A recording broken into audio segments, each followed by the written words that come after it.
Welcome, and thank you for attending the Street Transportation Department's virtual pre-recorded meeting about 7th Street from Mineral Road to Dobbins Road. We're proposing lane changes and parking changes for this project. Si les gustaría escuchar esta junta en español, sigan las instrucciones en su pantalla. Primero, vayan a la barrita de este video donde encontrarán una CC y un círculo de herramienta localizada en la esquina a la derecha. Luego, seleccione la CC para prender los subtítulos. Luego, seleccione el círculo de herramienta.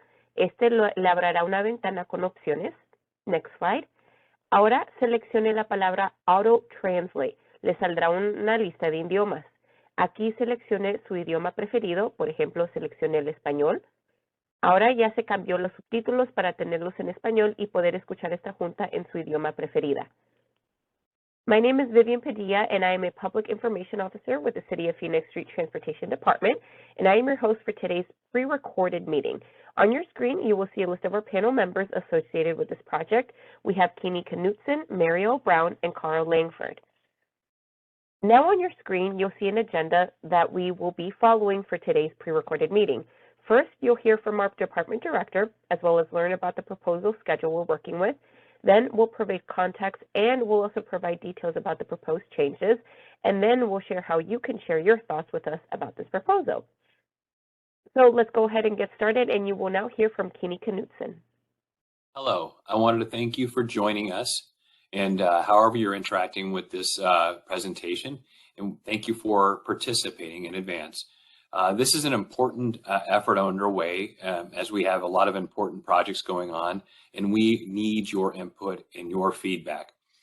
We are always looking for ways to be able to improve our roadways, and in this case, we're trying to improve facilities to be able to improve bicycle options for those in the city traveling and around 7th Street between Mineral and Dobbins. But in order to be able to move forward with a project like this, we need to be able to share information with the public and find out from them how they feel about it. My team is going to go through more information about this project and the details of it. But I do want to thank you for being a part of this process, and your feedback is important to us because we cannot do it without your input and your feedback to make sure that this is the best project it can be and whether we even move forward with the project. So your voice needs to be heard. I want to thank you for that, and I'll turn it over to my team now. Hey, thank you, Keeney, for that introduction, and thank you, Vivian. I'm Mariel Brown, the project manager for this project, and I'm excited to talk with you today about the 7th Street Mineral Road to Dobbins Road proposal. So we are looking at adding bike lanes to this section. It will connect to existing bike lanes on Dobbins Road and on 7th Street north of Dobbins Road.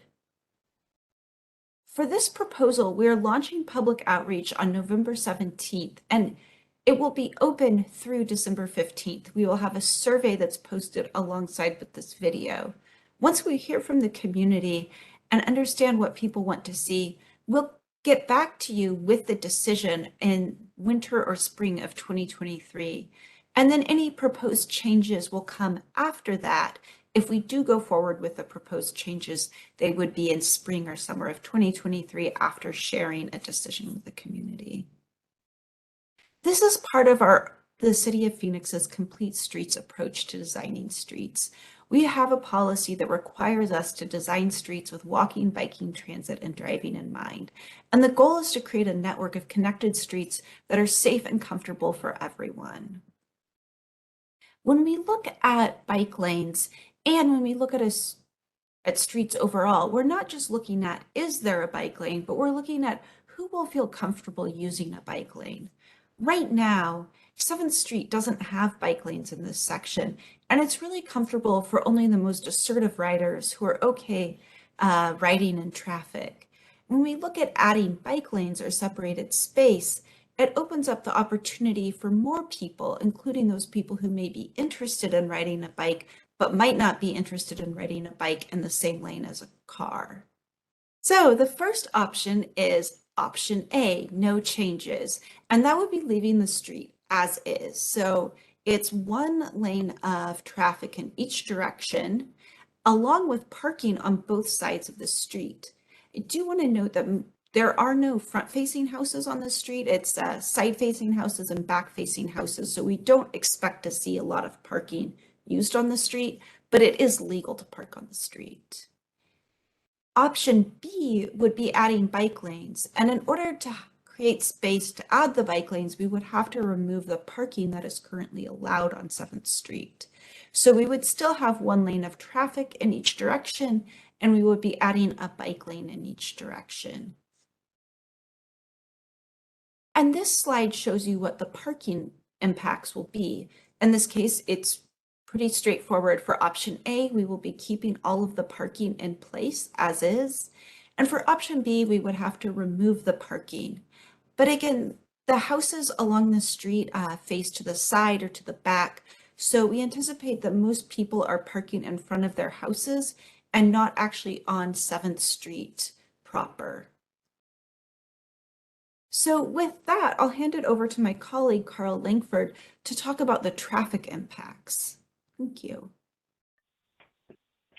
Thank you, Marielle, for that explanation. So one of the things whenever we look at this, people always ask, well, what's going to happen with the traffic? What changes is that going to do? Because both of these options, they maintain the same driving lane configuration, one lane in each direction.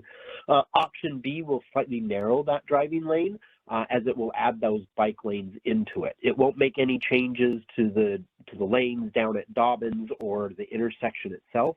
So as far as traffic impacts, there really won't be any traffic impacts at all. The one thing, you'll slightly narrow the lane. Sometimes that sees more people driving a little closer to the speed limit, and that's about it.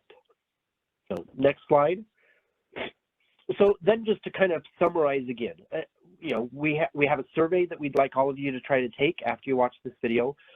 Again, it's the summary of impacts. Option A is basically no changes. So no real bike lane, any on-street parking that's taking place is legal, stays legal throughout there. Option B, we would be looking to add bike lanes. It would remove the on-street parking. Again, we don't think there's a whole lot because of the configuration, but technically it is legal, so we need to ask the public about it.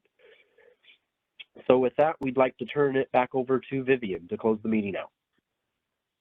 Thank you, Carl. And as Carl mentioned, we do have a survey, and it is now open from November 17th through December 15th at 11:45 p.m. Make sure you take it so that you can let us know which option you are preferring. A decision should be expected to be made around winter of this year or early spring of next year, and the proposed changes would be happening in spring or summer of next year. And just as a reminder, the survey, which is available in both English and Spanish, is available online, and it can be found on Phoenix.gov/street/7streetmd. You can also email the team at bike@Phoenix.gov if you have any questions, share your thoughts with us, and also provide a contact information if you'd like to do so. We thank you for tuning in, and we look forward to hearing from you and seeing your survey results.